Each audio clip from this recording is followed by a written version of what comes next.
Welcome, episode 34, Monday, August 19th. Can you believe it? We are one race away from the end of motocross. It seems like it has been a long supercross and motocross season. That's because it has been. There's been 29, it should be 28 effing races as of right now, which is awesome. But it's definitely been a long season. Here, let me bring in my co-host, Coach Rob. How are you doing? Good morning, my man. Always good to see you. Yeah, brother from another mother. Hey, we were talking in the background just about people falling off, high intensity training versus long interval training. And I figured that'd be a good way to just kind of start this. And we had seen some guys come back with Tomac, Webb, and Kenny, and they kind of were, I would say Tomac was the most hot. Ken Roxon qualified here. I'm going to pull it up while you go. You do your what? Philosophical, No, not philosophical, but physiological, Yes. physiological. Gosh, dang, man. That's okay. It's early. It's Yeah, early. I need some more coffee this morning, or it's just I have the lisp and I can't talk. But anyway, the difference between why you would do long interval training rather than high intensity training, because typically whenever you get on a motorcycle, it's always high intensity. And so therefore you're like, hey, I need more of that. So you go to the gym and you're like, I'm going to do a 5K sprint, and then I'm going to do a bunch of supersets, and I'm just going to keep my heart rate high. And that's going to prepare me for these long motos. Well, that, like you and I were teasing in the backstage, when you're looking at physiological principles, the key is to never take it out of context. And the example that I've used publicly before is if you and I were going to make a wager, which bike's going to get to 60 miles an hour quicker, and I'll use the word easier, you have a choice between a 65 and a 450. Every single person would choose the 450. And I go, why? And they go, because it's more powerful. But then when you look at building strength and then building an aerobic engine, right, those have to be built together. And I've used this example. If you take a big, I'm going to go back and show my age, right? If you go back to a big KX 500 or a Mako 490 Spider or a YZ 465, if I take that size piston and I put a small carburetor on it, the piston can never show its true potential because it doesn't have enough air fuel mixture. Think about that. Carburetor is your aerobic engine, size of your piston is your strength base. Now flip flop those. If I take, back in the day, if I take a big KX 500 carburetor and I try to stuff it into a KX 65, that KX65 isn't going to produce new power just because it's getting a lot of oxygen. So we always say you're only as strong as your weakest link. Your strength base and your aerobic engine have to improve on par with one another. The argument always comes in, well, don't you need to sprint to build up your sprint speed? Yes, at the right time of the season, but that has to be kept in moderation, and it all has to be built off of a foundation of strength and aerobic engine. Because you have to remember, no matter how strong you are and how well you can sprint, your only limiting factor is your ability to deliver oxygen. People say, no, it's your ability to get rid of lactic acid. That's a byproduct of creating energy, specifically converting stored sugar to energy. So the idea here is you've got to become more aerobically fit. You've got to be physically stronger. And now, Johnny, think about it. If you're out doing 30 miles an hour doing a 1 mile interval, you got to have the raw power to turn the pedals, push the power. You have to have the aerobic capacity to keep it up.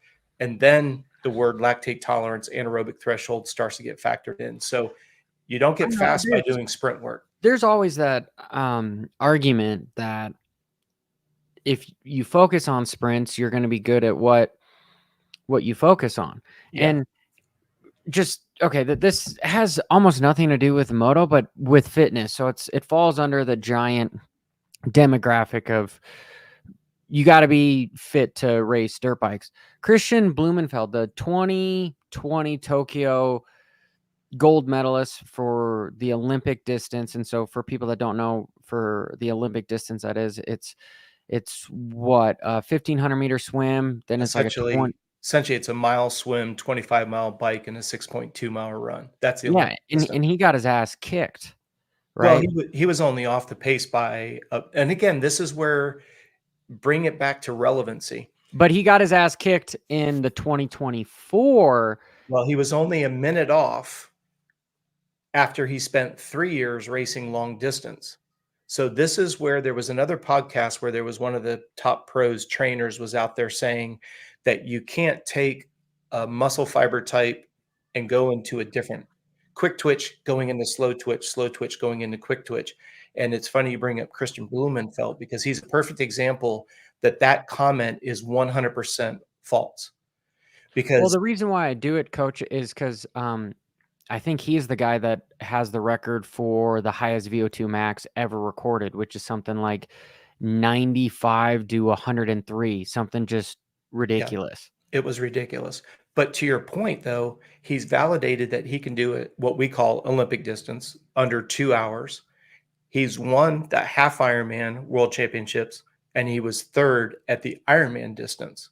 So you take an Olympic distance, and then you take it to a half Ironman, and then you take it to the long. My point being is when you have another talk show that had a guest on there that said, there's no way you can train a quick twitch to become slow twitch and a slow twitch to become fast twitch. Christian Blumenfeld has invalidated that comment because he was only just over a shy of a minute off the pace after spending 3 years doing long course. So it's not like he got beat by 3.5, 4 minutes. I mean, if you're putting that in relevant terms, it's very, very short in regards to somebody who spent 4 to 6 straight years trying to qualify for the Olympics, doing nothing but short course. So, but like you say, we're got on a bunny trail here, but I think you've got to learn, you got to go long and slow before you can go fast. Well, And no, short. I think it's very important because a lot of people that watch this stuff, they're in their 20s to 50s, and that's when we're trying to ride a motorcycle and we're racing locally, or even if we have aspirations to race nationally or just Yeah. at the amateur national level, we've got to get fitter, right? Well, and it And needs to be based on it needs to be based on knowledge. That's why I appreciate you bringing it up because I think there's a lot of our listeners, whether they're here live in the chat room or they're listening to this afterwards, we just want them to be, educated with knowledge. You've got to build a foundation of strength and you have to build a big aerobic engine, and then it's easier to go do your speed work. So people flip flop it. They think the only way to go fast is to do sprints, but it go back to if I have a KX65, I can twist the throttle as hard as I want. It's not going to generate more power. I've got to start with power, and then speed is a byproduct of it. So just kind of keep that in consideration. well, Coach, the reason why I'm bringing this full circle is he just won the Ironman in Germany. Yes. At Frankfurt A there, and week after the Olympics. that's 8 times longer than what he did at the Olympics. A week earlier. And he put that into consideration. That's like Hayden Deegan going out this weekend and winning the GNCC race. Literally. Yeah. Well, and he got the course record out there, dropping everybody. Like, I can't believe this dude was going that fast, 110 per 100 meter swim to averaging like 28 miles an hour on the bike to 230 as for a full marathon, which is just freaking insane. Yeah. And the point I'm trying to make here is, okay, so we've established that you potentially can get less hurt from doing zone 2 training versus just busting your head. Because I know for example, if I go do a bunch of zone 5 to zone 4 intervals, I'm kind of toast. But if I do zone 2, even if it's 3 hours long, the next day I feel like I could go do it all over again. But my point is to get that aerobic capacity that you're talking about to turn, let's say on average you have an 85 cc engine, but you want to get a 250 4-stroke engine. Can you do it inside of 3 months with just long distance, somewhat training, low heart rate, or is it 6 months, or is it a 2-year type deal? I apologize. I'm not sure on your question. Can you say it again? Okay. So my question is, how do you build that aerobic capacity if you're doing long distance stuff to where you can do fast couple lap sprints, but for the whole 20-minute moto for Loretta to 30-minute moto for a privateer if you're just focusing on long distance. Should you be taking a 6-month effort to do that? Is it going to be like a 2-year long process to build that engine? Or can you do it inside of like 3 months or something? You'd be surprised. You'll notice a difference within 3 to 4 months. Now, that number is very nebulous because you have to take into consideration how many hours can an athlete train, like for yourself, right? It's not like you have unlimited amount of hours. You've got a child, you've got a lot of things that you're balancing on a daily basis. So I want to be very cautious not to just come out and say, "Oh yeah, in 3 months, doing strictly aerobic." And that's where we get into a subject known as periodization. If you spend 2 to 3 months, and this is what you hear the pros talking about, and I hope the listeners will understand this is how this will tie into them as recreational riders, as well as some competitive athletes in here. You have to keep in mind that the professionals are complaining that they don't have an off season to decompress from a blood chemistry standpoint, mentally and physically. Then on the other side of that, their ability to lay a foundation of strength for 8 to 12 weeks it's just no longer there anymore. Excuse me. So it is extremely relevant to what we're watching on Saturday afternoon is you have to have a period of time. So if you had 3 months and you could build an aerobic engine and a base of strength, then when you start to layer in speed work during pre-competitive phase, the speed work is actually easier to implement. Another thing to keep in mind is you can do speed work off the motorcycle to familiarize yourself on that presence of lactic acid. You can improve your ability to dissipate lactic acid. Like you said, Johnny, that familiarity principle needs to be applied because we want to make sure that you are comfortable with what it feels like being uncomfortable with a high level of blood lactate to the point that you don't end up yard darting yourself. It's a lot Okay. safer to do it on a rower or bicycle than it is on a motorcycle. Let's put this into a demographic of, let's just say Joe works a 9 to 5 Yep. and he wants to win a local championship in the vet B class, right? And he only has an hour a day to work out, and then he can ride at least once a week on Saturday, maybe can ride on Sunday. Should he be doing sprints on the 1 hour that he has every day and then on the bike be doing sprints, or should he be just trying to put in 2.5 hours on the weekend of riding slower? I mean, because that's not a whole lot of accumulative time. Yeah, you got to remember the number one physical limiter will be the ability to deliver oxygen. So aerobic enhancement is always going to be your number one goal. Johnny, I've sent schedules to you now for a couple of years, and you see, the lion's share is going to be aerobic, and then we drop in one speed work per discipline: swim, bike, run. So, if you're able to train an hour a day, I'd say 3 to 4 of those workouts need to be strictly aerobic and then short, explosive. Again, it depends on what you're training for. For Mike Witowski, 3 hours at right below anaerobic threshold, that's a completely different type of training than for somebody who's, especially at the amateur level where the races are less than 10 minutes. So don't take this the wrong way. If you're doing 3 to 5 hours a week and you're doing predominantly cardio, aerobic enhancement, it's not that difficult to go fast for 5 to 6 minutes because it's not like, we're getting into some little nuances, but a lot of athletes think that they're at their anaerobic threshold when they're nowhere near it. But it's where we get into the familiarity Okay. process.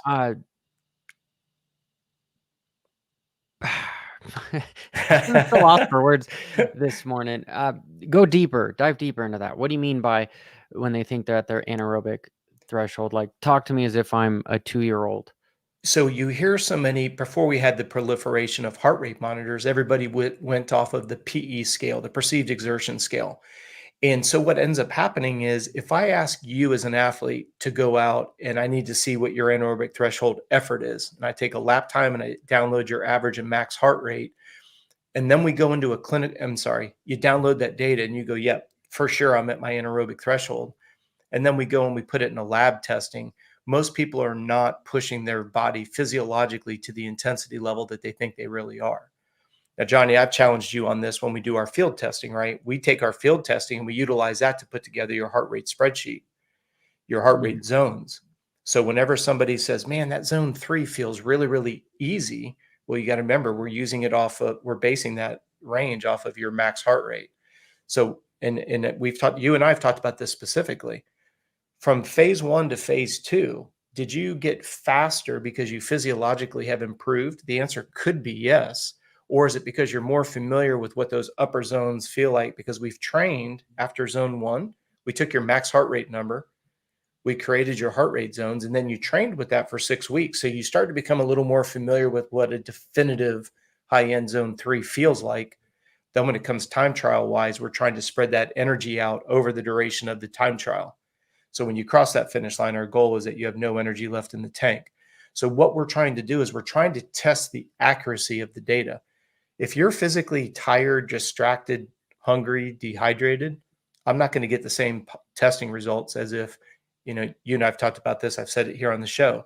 If you dyno a bike that has 100 hours, all you're doing is validating that the bike's tired. So there's a lot that goes into what is perceived exertion versus the actual physical exertion levels. You see the difference? Yeah. No, it makes sense. And definitely I think everybody in the chat and that watches this video knows that if you just are constantly trying to push your ego and go as fast as you can every time on the bike and at the gym, you end up taking 6 weeks off or something. Or, in my case, I loved honestly when I got hurt, because then you were forced to take a break here. But I can't tell if if this is a serious question or not. But he says, why is my riding better if I smoke a joint before motos? And coming from a Mary Jane type of a family, and that was just how you relaxed at the track, I think it's because you're calmer, the adrenaline isn't, you're not as scared. And I'm taking this as a serious question, meaning that, you're more relaxed. Therefore, you're not going to get as much arm pump.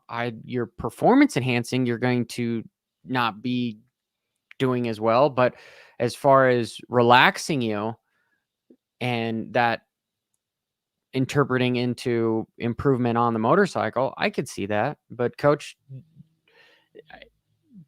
that whole actual comment of smoking weed right before riding, help or not?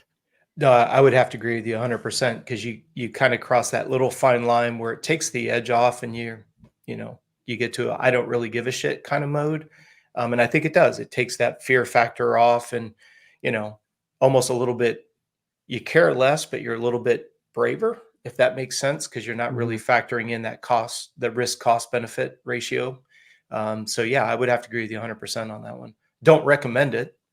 I mean, it would piss me off if you're high as a kite and you misjudge something and then you jump onto the back of my bike the way that Jay Coot did on Hunters. I'd be very pissed off. Yeah, everything is a little bit slowed down, but it has Yeah. its benefits and its Yeah. I would say stuff that's going to hold you back for sure. But two things before we move on, because I want to talk about Tomac and Kenny and Deegan, but just to bring it full circle with a little bit of context for this whole training and riding. First question, coach, is okay. You only have the hour. Back to Joe Schmo. So he's got an hour, so 50 minutes every day should be very calm, zone 2-ish type stuff, and then 10 minutes of that he can push it and let it all hang out. And that's kind of his base model, is that whole 80% to 90% of the time he's going easy. And then he'll, even at the track, if let's say he's going to do 2 30-minute motos, well, only 4 laps of the accumulative stuff is really going to be pushing really hard.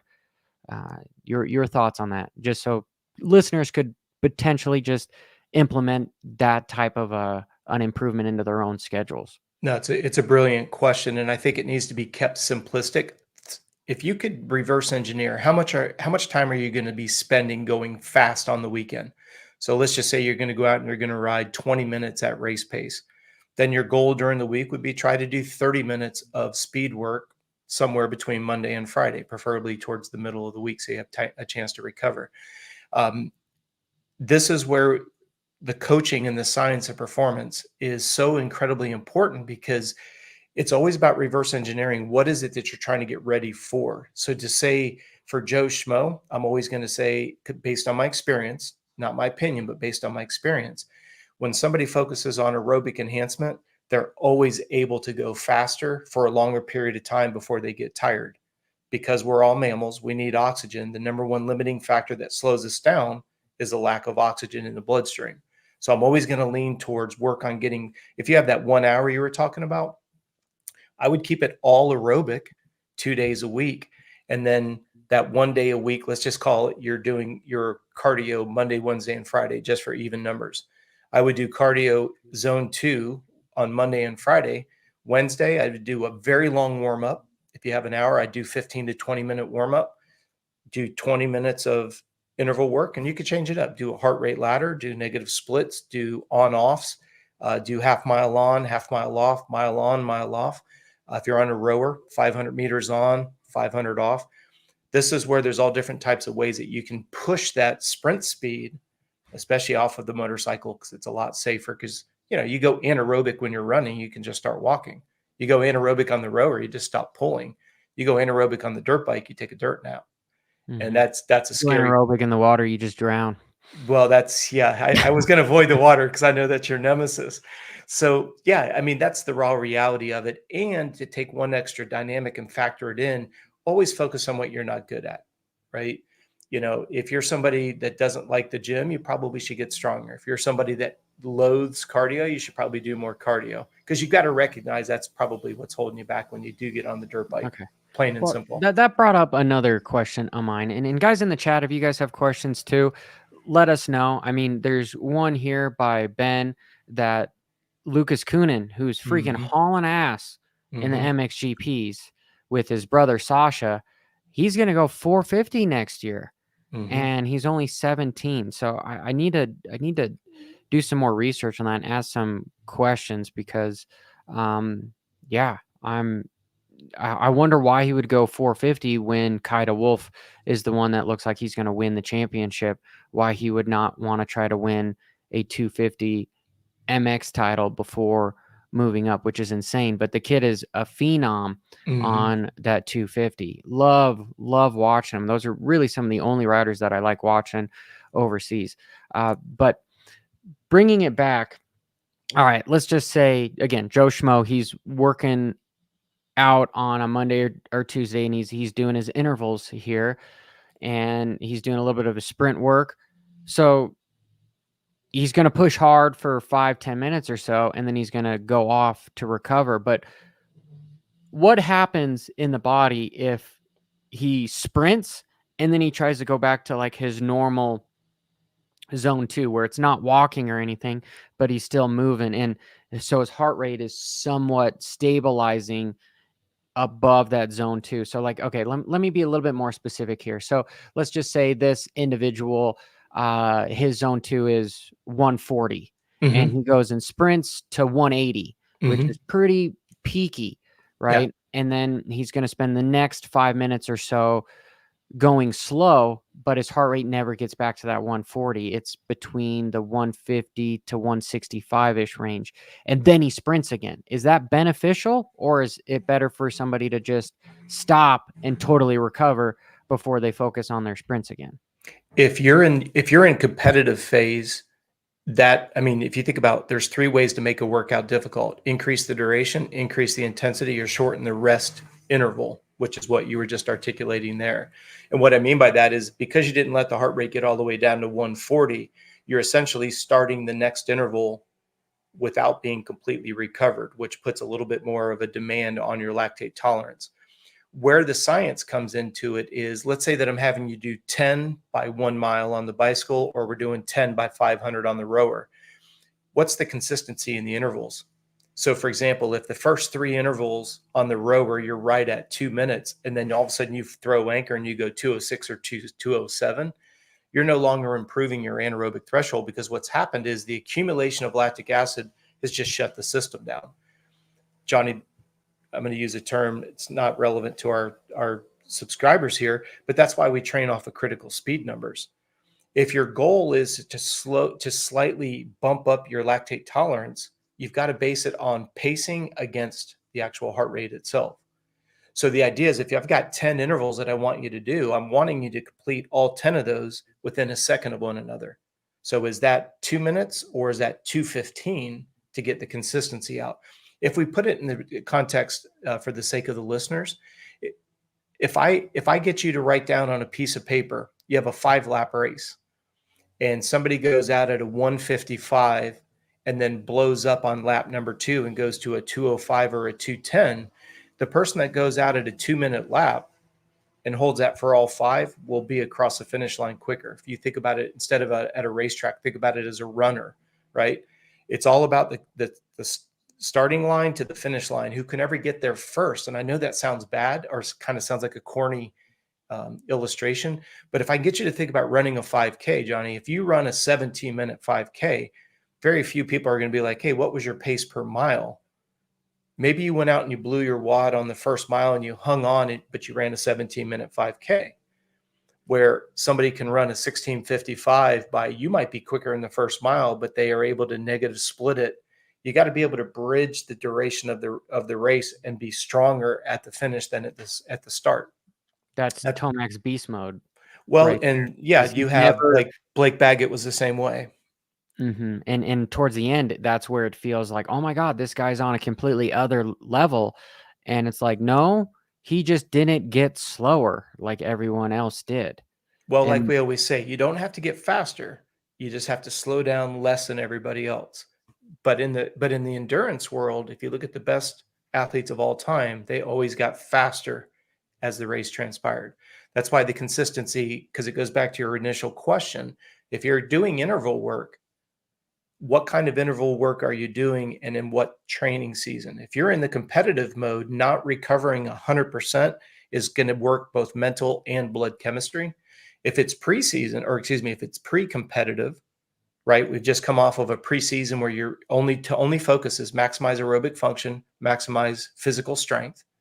Then when you go to do your intervals, you're just kind of priming the system a little bit. But what you want to do is, if you're somebody that can do 500 meters in 2 minutes, you don't want to go out there and then all of a sudden pop a 150 for your first 500 meters, because then you're going to go 207, 210, 212, 213 instead of having 5 intervals at 201 or maybe down to a 159. Okay. You brought light bulb here that I think is helpful for the viewers as well. Okay. Because it's American motocross is different than over in Europe, right? Mm-hmm. And same thing with Supercross. Is it's so intense the first couple laps and then it kind of settles down. What happens when you're fresh, but you pop yourself and you go above the anaerobic threshold where you're at that top zone 5, and is the body just unable to recover, and so you just blew your wad too quickly? I mean, how does that work, coach? Well, think about it whenever we go racing, right? You've got to take we call it critical speed number. How fast can you go? And you've got to apply it to how long can you maintain that. When you bring up something like qualifying, it goes back to what you'd asked about 10 minutes ago. If we know that we're training an athlete for that type of an environment, you train to that type of specificity. And that's what makes these guys so incredibly powerful. You know, when you look at the idea that they've got to lay down a heater, which is right at that, like as you referred to it, you know, you're right at that anaerobic threshold, but they've got to lay that down and then they've got to be able to recover from it, because they've got to maybe do that 5 or 6 times in a qualifying session to get gate position, and then turn right around and then do 235 plus 2s. That's what we call going across all 3 spectrums of aerobic progressively into the anaerobic lactate threshold. That's why these guys are such beasts, because you got to be able to go fast and then maintain it. So if you look at somebody like Jet Lawrence, can go fast, and as we saw over and over again, he can pick it up whenever he needed to or wanted to. That is exactly what you want to have in an ideal physiological environment. I always say with my clients, I want you to be able to race at 80 to 85% effort, Because then if you put the bike down, and Johnny, you've been here numerous times, particularly before we had electric starts. Once you pick that bike up, if you're already bouncing off your anaerobic threshold and you pick the bike up, there's no way you can resume the same rate of speed that you were maintaining before you put the bike down, because you've crossed the anaerobic threshold. And because we're mammals and we need to have presence of oxygen in the blood, the body will slow you down, even though it pisses us off. The body will slow it down until the presence of oxygen comes back in the blood. And then, you might be 15, 20 seconds behind everybody. So if you go back to the original part of this conversation, preseason, building an aerobic engine and a strength base is what these pros have been complaining about, that they don't have the privilege of building anymore. There's just no time in the season. If you look at Ironman Hawaii, it's always the first full moon in October, usually the first or second weekend in October. So those guys, literally, it's one race where all the eggs are in a basket. We try to peak 3 times during the year. Ironman Hawaii is the most important one. Everything else is building up to that. It's a pacing and nutritional test. Yeah. It's like the Tour de France yes, for the cyclists on stuff. Yeah. Okay, but I've always heard rumors of James Stewart, because he was one of the first guys after Carmichael to get under Alden Baker, where he was real specific about this type of training that we're talking about, but maybe a little bit more on the HIIT type stuff, where the high intensity. And Stewart said he didn't like that, so he just went back to, like, I just need a ride every day. And so I guess it goes to, some things work for people, some other things don't work for people, but maybe he was just being pushed too hard. And when he's riding his motorcycle, he could stay within his aerobic threshold, where he wasn't really going anaerobic on the motorcycle, and he could do all that zone 2 training in his 6 motos that he did a day. Because from what I've heard is he would do like 6 20 to 30 minute motos every day, and that's all he would do. Yeah, I don't want to sound sarcastic when I make this comment. You're getting into some really deep if-thens, because like with James, the way that he was raised, that's what he's familiar with. We're back to that familiarity principle. When you talk about the idea of introducing HIIT training, intermittent fasting, going gluten-free, don't eat red meat, don't eat simple sugars, this, that, and the next thing, in my personal biased opinion, becomes more about, let me make your life miserable, very confusing, and therefore I sound like I'm very important and I'm very smart and I have the upper hand in this relationship. Instead of saying, look, like when I mentioned earlier, there was another trainer talking about, you can't take a quick twitch and make them slow, and you can't take slow and make them a quick twitch. Nothing could be further from the truth. I mean, that's just an absolutely false comment. But if I can spin it with a lot of big terminology, and then I use just one person who's currently looks a certain way and is performing a certain way, it makes that person look really smart. They're really taking everything out of context. So if you're looking at the idea, I would never tell James Stewart, train this way. What you have to do is you have to do baseline assessments. You have to bounce it against the race season. You have to bounce it against the characteristics of the races. You have to figure out what is James's limitation. Please don't take this as a textbook cliche. My goal is always to convert weaknesses to strengths, take the strengths and race them to expose other people's weaknesses. So what was James's biggest strength? He was fast as all get out. What was his biggest weakness? If he didn't hit the ground, he would win. Ricky was very vocal about this. He knew that if James kept it on 2 wheels, more than likely, James was going to win. Ricky was very vocal about the fact that James was straight up faster than Ricky. Talented, more aggressive, the whole 9 yards. So what was Ricky's MO? Try to force James into a mistake. And unfortunately, James did it enough that he rung his bell. He had some injuries, tore his knee up and stuff like that. Therefore, Ricky was able to go on. This conversation comes up quite a bit. Would James have been more successful than Ricky if James didn't hit the ground more? I don't think anybody would argue that. Unfortunately, the history books are what they are now. And because James did hit the ground so much, Ricky's considered the greatest of all time.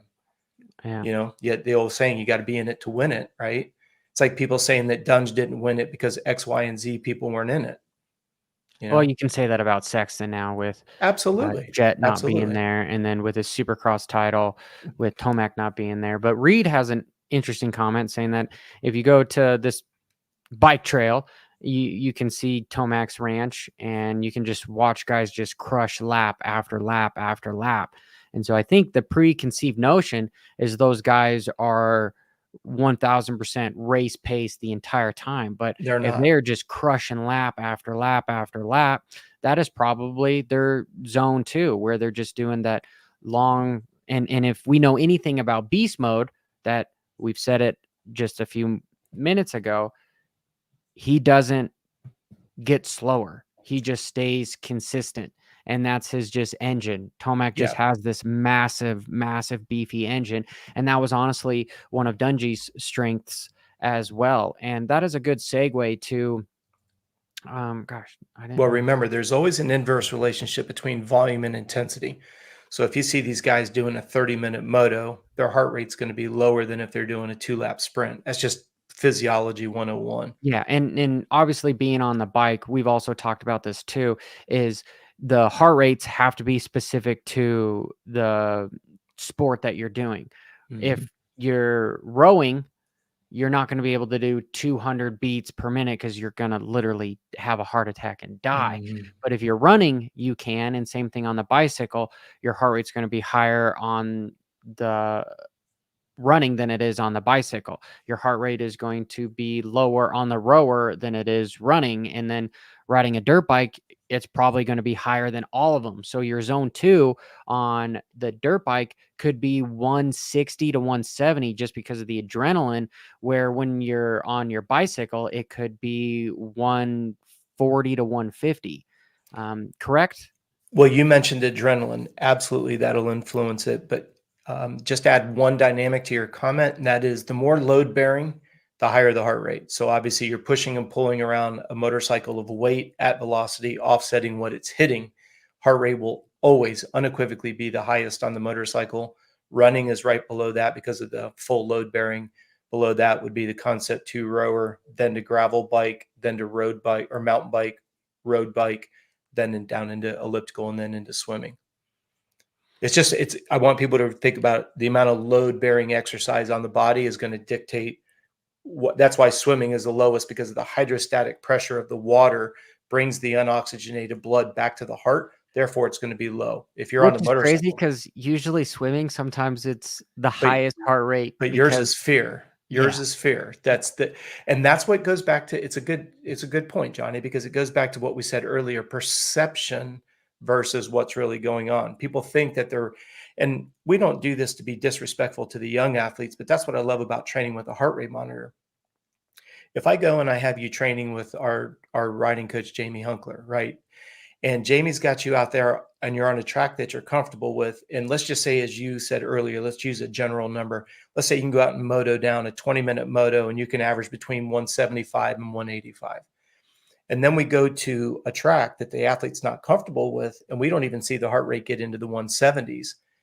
That's not a fitness issue. That's either you're not comfortable with the way the bike is set up and balanced, or you're not comfortable with the track to physically push yourself to what you're physically capable of.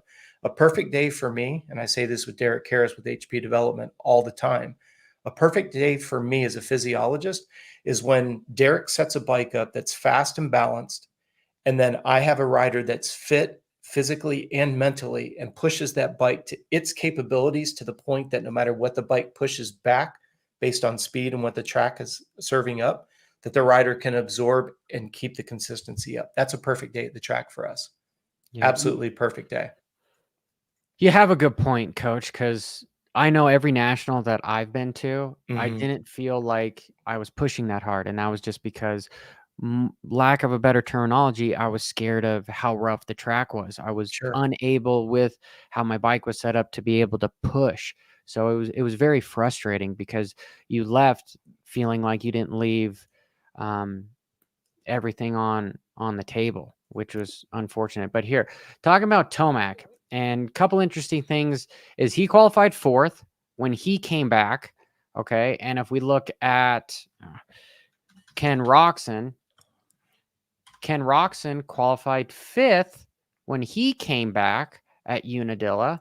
So those are pretty, I would put that in the same realm. That's a good showing. Webb 10th, but Webb is a funny guy even I think he's a better supercross rider than he is motocross rider, ironically, which is silly because he actually won one of the MXGP rounds on his 250, so it's interesting, but he's always not been the best qualifier. But if we go to the overall finishes, well, Tomac finished 7th with a good showing in Moto 1, 4th, and 11th. And then if I look at the week prior, where did Ken Roczen finish? He got a 7th as well, right? With more consistent 7-6.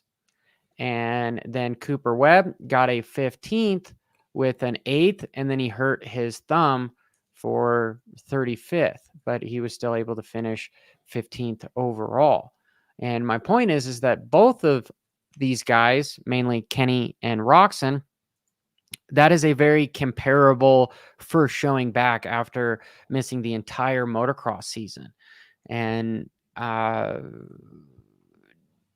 was honestly surprised when I saw that, because I thought Eli did a much better job than Kenny. But to me, they were very average, right? Which tells you, were they just not trying that hard, or is it just hard to get into the swing of things when everyone else is used to going WFO? Well, think about, though, Kenny started in 2nd place and then shuffled back to 6th, where Tomac never was up that high. So those end results, if you're looking at the finish, the front wheel going across the finish line, how they got there were completely different. Very true. That's only difference, but it does show there's a lot of information that's can be extrapolated from that. Because one of the things that I think is so amazing is people keep saying, oh, so-and-so is going to come off the couch and they're going to shake up the top 3. No, they won't. And it's the same thing in the 250 class. I like Savacci. I know Savacci is extremely talented, has a lot of good results, but I was very vocal, and there's just no way that you're going to be able to just go in there and shake up the podium. I think he got 4th or 5th. He did have one good moto this past weekend, but as we know, with this particular track, it was all about the start. We saw that with Deegan in the 2nd moto. His times were there, but there was just parity between what Levi was doing at the front and what Hayden was doing in 10th place or 9th or 10th, whatever he ended up in that 2nd moto. It's just, this was the type of track you pretty much finished where you started for the most part. Well, so like my thumbnail says, is can Tomac win Ironman this weekend? And truthfully, you can never count Tomac out. And Agreed. After his interview in Moto 2, with getting that 11th place finish, he looked very upset. Yep. And so I think Tomac's number one goal is to beat Sexton this weekend so that he runs into super motocross and he's got the whole confidence and the whole swing is with him. With Kenny, I think it's completely different, where Tomac, there's nothing but pressure on him for Ironman. And then for Kenny, there's nothing but no pressure for him because he's racing a 250. And so if he beats Deegan, awesome. If he doesn't beat Deegan, well, he's on a 1999 Suzuki. Yep. I totally agree. I think what Kenny's doing, it fits right into what he did that summer when he rode every color bike that was known under man. For Kenny, it's more about marketing than going out and winning. For Tomac, the big question is, we know Deegan's going 450 next year. What color is he going to ride next year? That's the $1 million question, because now you look at Yamaha, you got Jay Coop, you got Cooper Webb, you got Tomac, and you've got Deegan. And we've talked about this 2 shows ago. Musical chairs, the music's about to stop because it's going to boil down to budgets. And it's a very interesting dynamic, because nobody would argue with Tomac, but how do you argue against Deegan right now in regards to his marketability and what he brings to a team and the amount of attention and the fact that, he wrapped up this championship with 3 motos to go. There's nothing really for him to go fight against. I thought Daniel Blair said it best in his overreaction show. It's like he made it look easy. Deegans thrive on challenges, and not to mention the extra money that's going to come with the 450s. But I don't know the Deegans personally, but I don't think that they're doing it for the money. I think they're doing it because they want to be challenged, they want to be pushed, they want to raise the bar, they want to set the standard. And I'd be very curious to see what's the 450 roster look like at Yamaha next year. And what do you think of this, Coach? Because this was in the main news of my weekly news channel, was that Tomac wasn't racing as a wild card and World Supercross under Star Yamaha. Typically, those guys, big factories, will give the riders like, okay, yeah, you can just go do one race, cool, but we want you healthy to race for us. Yeah. But for Tomac, literally to be signing with CDR Yamaha, which arguably people can say it's somewhat of the same type of a team. I would argue, no, they're completely different. The owners are different. They might get some of the same pieces and parts, but it's totally different. So he racing the entire 4 races for CDR Yamaha rather than just doing one for Star somewhat leaves it open that there is some mix-up going on at Star. Your thoughts? I wouldn't be a bit surprised. How much of this is Star's decision and how much is it Yamaha's decision? Would it surprise you to see literally his entire Star bike be shipped over there? I wouldn't. So all you're changing is the graphics. Star, and this is where we get into some of the politics behind the scenes. I'm not going to say that Star has publicly said they're not going to support World Supercross. That's not what I'm insinuating. But they haven't gone out of their way to put a team out there. Look at Smart Tops with Alessi, right? They were one of the first ones that inked the deal and said, yeah, we're going. And they've been very vocal about that. Didn't Club have a team there? Yeah, they're no longer having a team there. But they had there a couple of years ago, right? They were there for 1 or 2 seasons. They were there for both seasons. Yeah. So the idea that Club is not there, Yamaha still wants to have a presence. The CDR team is a very, very reputable team. Those guys that are running that show over there, you could put them up against anybody. They're a very well organized team. I could see Yamaha saying, look, if Star's not going to send or wants to put a team together and Tomac is going to get paid quite a bit of money to go there, he's going to do well. They want the Yamaha brand to look good. I wouldn't be surprised if it's just a Star bike with different graphics. But see, the argument there is like, why wouldn't Sexton then go over there and be part of like MDK? I think they're not on there anyway. But my point, he may not have gotten offered that. I don't know who Tomac's agent is, but you think about it. I mean, for World Supercross, what a great power move, because now you have Roczen and Tomac. I mean, that's a step in the right direction for what WSX needs it to be. Yeah.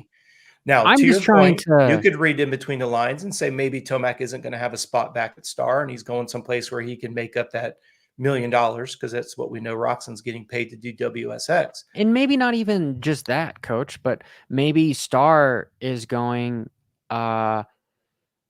we want you back, but understand if you need to do that, and hopefully you're healthy for Supercross because you got a spot. But if you get hurt or something, then it's just good for them, because then they don't have to pay Tomac kind of things, to where they're more lenient on him going there, right? But I didn't even think about it that way, to be honest with you. I was thinking about, hey, Yamaha, we being Yamaha, still want to be, represented well. We know Roczen will do well in that WSX. So instead of having to pay him money over here under Star, let him go to WSX, get paid $1 million for appearance money. So Tomac is still on blue. Tomac still gets to go racing, but Yamaha hasn't tarnished that relationship with Tomac. That is all. It's just, there's so much that you could speculate on this whole thing, because I can't help but feel like Star Yamaha is running out of money to pay for Cooper Webb, because he got a major, I believe he's getting a paycheck increase for 2025. And so where are they going to cut that from? Let's just say Justin Cooper finishes well enough to where he gets to keep his ride too. Well, now they got to come up with money to keep Tomac. So maybe that could be part of the decision is, hey, Tomac, you go overseas, you make the money that we were not able to pay you, and then you could come over here and have maybe a little bit less salary, but you still have the same resources as Cooper Webb, and then it's up to him just to get the results so that he is the number one guy on the team. I still have been saying this for a while that I said that Deegan needed to race one more year on the 250s to get that Supercross championship. He finally was public about saying that he's not going 450 because he wants a Supercross championship. Mm-hmm. And then number two, I said, wait till 2026 where the big money from Ducati comes in. And here's your front running 450 guy, Deegan. And then you have somebody to teach with like a Ken Roxon or a Tomac. To me, that is just a dream team. It would definitely be a dream team.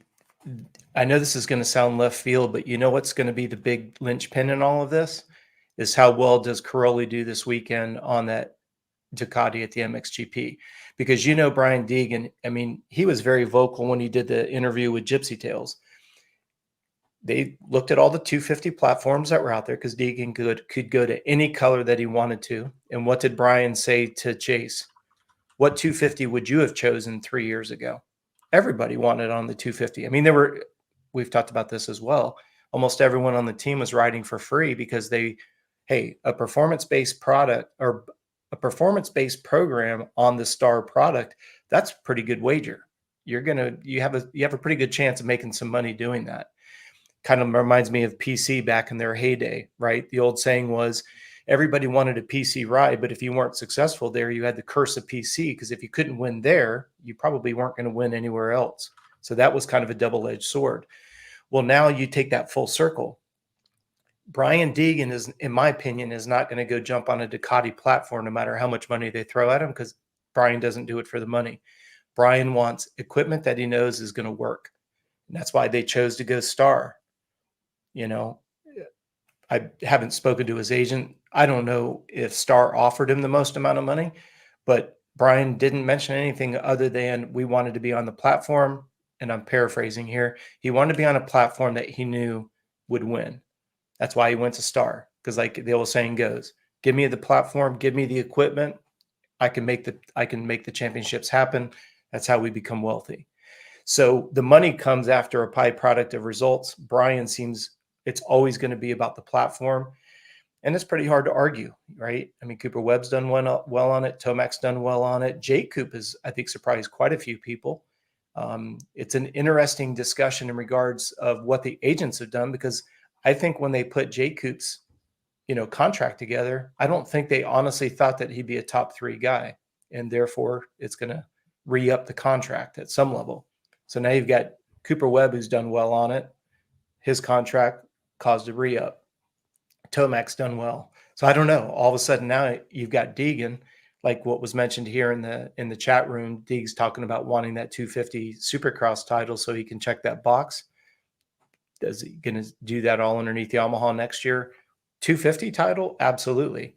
It's not like he's going to leave mid-season, but what in the world is that going to look like if you're Yamaha and you're negotiating for Jay Coop and you're thinking Deegan maybe coming in and getting that 450 for outdoors?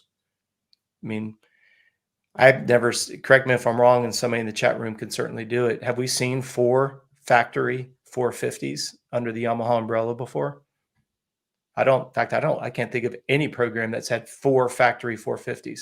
Cowie had 3 at one time, but I believe Antonio Caroli finished like 15th at the race this weekend. Okay. I think he qualified like 8th, and then first moto was like 15th. And I'm trying to show it on the screen here. Is he planning on doing more of those, Johnny, or was that just a one? I think that was just a one-off deal. But okay. At the same time, we talk about the full circle of Tomac, who we know can win races, Ken Roxon, who we know can win races. They both finished 7th when they came back. For Antonio Caroli to be retired and coming back and top 10 in one moto. Okay. Oh, this is where the heck is Antonio Caroli? Where I say in 36th. That's Moto 2. So that bike did not do well in Moto 2. Did the bike not do well, or did Caroli get tired? Right. I mean, That's that's where we got to be careful that the platform doesn't get a bad rap. you are correct, dude. I hate how MXGP does their results. It's interesting how they look at the results so dramatically different than we do. I think yes, it's intriguing what they find is important. That's one of the things that I noticed, going overseas is like they're not into the stopwatch nationals as much as we are on a lot of things. It's the amount of emphasis that's put on. They yeah. just So watch the 36 bike for Moto balance. 2, and then sorry, coach. No, finish your thought. 15th Moto 1. Okay, so I thought he'd gotten in the top 10, so he's outside top 10 in both. Yeah, was running top 10 when it seemed to make a mistake and called it quit. But the Ducati is fast, and so is the 39-year-old legend is basically the news for what Caroli did. Okay. So, and then overall, maybe easier to find just Ducati.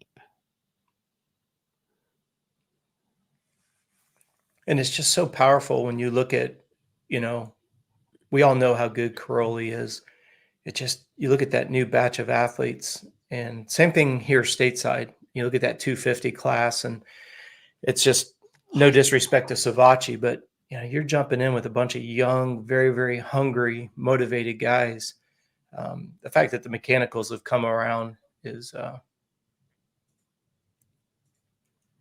yeah. So I don't think that's a definite showing for the Ducati, but we show that he can be inside top 10 on that motorcycle.